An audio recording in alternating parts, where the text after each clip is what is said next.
দীর্ঘ ১৪ বছর ধরে একটি প্রশ্ন বাংলাদেশের মানুষের মনে ঘুরপাক খাচ্ছে। কোথায় হারিয়ে গেলেন বিএনপি নেতা এম ইলিয়াস আলী? তিনি কি বেঁচে আছেন নাকি তাকে চিরতরে সরিয়ে দেওয়া হয়েছে? ২০২৪-এর গণ অভ্যুত্থানের পর আয়নাঘর থেকে অনেকেই ফিরেছেন, কিন্তু ইলিয়াস আলী ফেরেননি। তবে এবার সাবেক ডিজিএফআই মহাপরিচালক শেখ মামুন খালেদকে গ্রেপ্তারের পর বেরিয়ে এসেছে সেই রাতের গা শিউরে ওঠা সব চাঞ্চল্যকর তথ্য। ইনশাআল্লাহ শেখ হাসিনা আর বাংলাদেশের রাষ্ট্রীয় ক্ষমতায় থাকতে পারবে না। বিএনপির সাবেক সাংগঠনিক সম্পাদক এম ইলিয়াস আলীর গুম হওয়ার ঘটনায় নতুন করে আলোচনায় এসেছে চাঞ্চল্যকর কিছু তথ্য। প্রতিরক্ষা গোয়েন্দা মহাপরিদপ্তর ডিজিএফআই এর সাবেক মহাপরিচালক লেফটেন্যান্ট জেনারেল অবসরপ্রাপ্ত শেখ মামুন খালেদ জিজ্ঞাসাবাদে এ বিষয়ে বক্তব্য দিয়েছেন বলে জানা গেছে। বাংলাদেশে আল্লাহর উপর আস্থা এবং বিশ্বাস, সংবিধানে এগুলা পুনঃস্থাপিত হবে।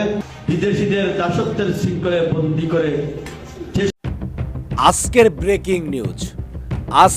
ব্রেকিং নিউজ, বিএনপির নেতা ইলিয়াস আলীর লাশ ফেলা হয়েছে ধলেশ্বর নদীতে। এই ইলিয়াস আলীকে নিয়ে কিছু না কিছুদিন পর পর একের পর এক চাঞ্চল্যকর তথ্য আসে। এবার সঠিক তথ্য মিডিয়ার সামনে প্রকাশ পেয়েছে।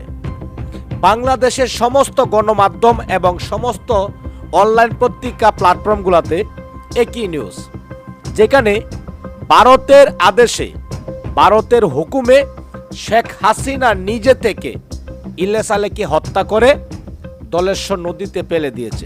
ইতিমধ্যেই সংসদে গিয়ে ইলিয়াস হোসেনের বউ যে দাবিটি চেয়েছিলেন তার স্বামীকে ফিরিয়ে আনার জন্য, সেই দাবির পর আসল তথ্য বেরিয়ে এলো।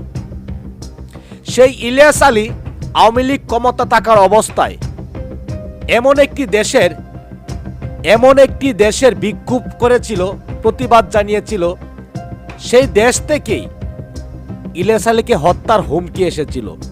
আজকের এই ভিডিওতে খুবই চাঞ্চল্যকর তথ্য থাকবে, অত্যন্ত গুরুত্বপূর্ণ আজকের ভিডিওটি, কেউ স্কিপ করে যাবেন না। ইতিমধ্যেই ভিডিও শুরুতেই যে বিশেষ অংশগুলো দেখিয়ে আজকের ভিডিও শুরু করেছি, সম্পূর্ণ ভিডিওটি প্রমাণ সহকারে থাকবে আজকের এই ভিডিওতে। দর্শক শ্রোতা, প্রতিনিয়ত সবার আগে আপডেট নিউজগুলো পেতে আমাদের এই চ্যানেলটি সাবস্ক্রাইব করে রাখুন ও একটি লাইক দিয়ে দেখতে থাকুন সম্পূর্ণ ভিডিওটি। কেন টার্গেট করা হয়েছিল ইলিয়াস আলীকে?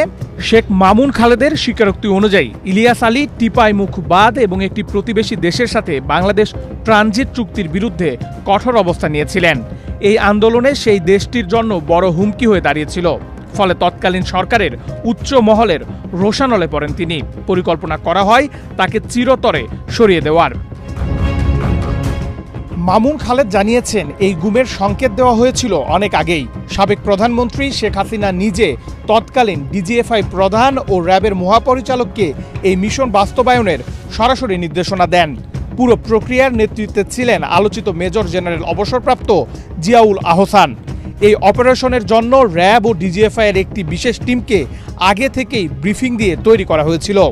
শেখ মামুন খালেদ নিজেই সার্বিক দিক নির্দেশনা দিয়েছিলেন। এই মিশনটি ছিল অত্যন্ত সুপরিকল্পিত। এতে শুধু মাঠ পর্যায়ের সদস্যরাই ছিলেন না, বরং ডিজিএফআইতে কর্মরত 2 জন মেজর সরাসরি প্রযুক্তি সহায়তা দিয়েছিলেন।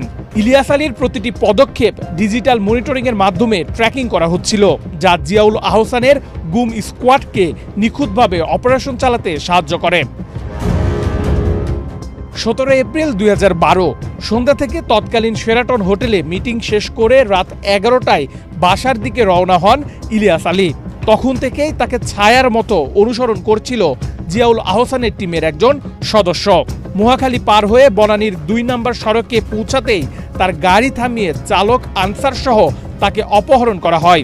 সেখান থেকে তাদেরকে নিয়ে যাওয়া হয় উত্তরার র্যাব 1-এর সদর দপ্তরে। সেখানে তাকে শারীরিক নির্যাতন ও জিজ্ঞাসাবাদ করা হয়। গোয়েন্দা সূত্রের পাওয়া তথ্য মতে 17 থেকে 20 এপ্রিলের মধ্যে কোনো এক রাতে ইলিয়াস আলীকে হত্যা করে ধলেশ্বরী নদীতে লাশ ফেলে দেওয়া হয়। অথচ এর মধ্যেই 21শে এপ্রিল ইলিয়াস আলীর স্ত্রী ও তার সন্তানদের নিয়ে তৎকালীন প্রধানমন্ত্রীর সাথে দেখা করলে তাকে মিথ্যা আশ্বাস দেওয়া হয়েছিল। সূত্র বলছে এই সাক্ষাতের পরই জিয়াউল আহসানকে চূড়ান্ত গুমের সবুজ সংকেত দেওয়া হয়। শেখ মামুন খালেদকে বর্তমানে দফায় দফায় রিমান্ডে জিজ্ঞাসাবাদ করছে ডিবি। তার দেওয়া তথ্যে গুমের সাথে জড়িত র্যাব ও ডিজিএফআই সদস্যদের নজরদারিতে রাখা হয়েছে। তাদের অনেকেই দেশ ত্যাগ করেছেন, কেউ বা এখনও চাকরিতে বহাল।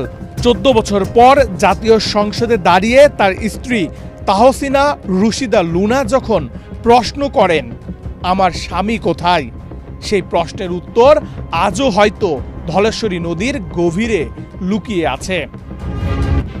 ইনশাআল্লাহ শেখ হাসিনা আর বাংলাদেশের রাষ্ট্রীয় ক্ষমতায় থাকতে পারবে না। বিএনপির সাবেক সাংগঠনিক সম্পাদক এম ইলিয়াস আলীর গুম হওয়ার ঘটনায় নতুন করে আলোচনায় এসেছে চাঞ্চল্যকর কিছু তথ্য। প্রতিরক্ষা গোয়েন্দা মহাপরিদপ্তর ডিজিএফআই এর সাবেক মহাপরিচালক লেফটেন্যান্ট জেনারেল অবসরপ্রাপ্ত শেখ মামুন খালেদ জিজ্ঞাসাবাদে এ বিষয়ে বক্তব্য দিয়েছেন বলে জানা গেছে। বাংলাদেশে আল্লাহর উপর আস্থা এবং বিশ্বাস সংবিধানে এগুলা পুনঃস্থাপিত হবে। বিদেশিদের দাসত্বের শৃঙ্খলে বন্দী করে যে সমস্ত আইন করা হচ্ছে তাও বাতিল হবে। গোয়েন্দা সংস্থার জিজ্ঞাসাবাদে তিনি দাবি করেন টিপাইমুখ বাঁধ সহ ভারতের সঙ্গে ট্রানজিট ও ট্রান্সশিপমেন্ট ইস্যুতে আন্দোলনের ঘোষণা দেওয়ায় ইলিয়াস আলীকে টার্গেট করা হয়। এসব বিষয়কে কেন্দ্র করেই তাকে গুম করা হয়েছে বলে তিনি উল্লেখ করেন। এই রাস্তা দিয়ে তাদের আর্মস যাবে, গোলাবারুদ যাবে, তাদের সোলজাররা যাবে।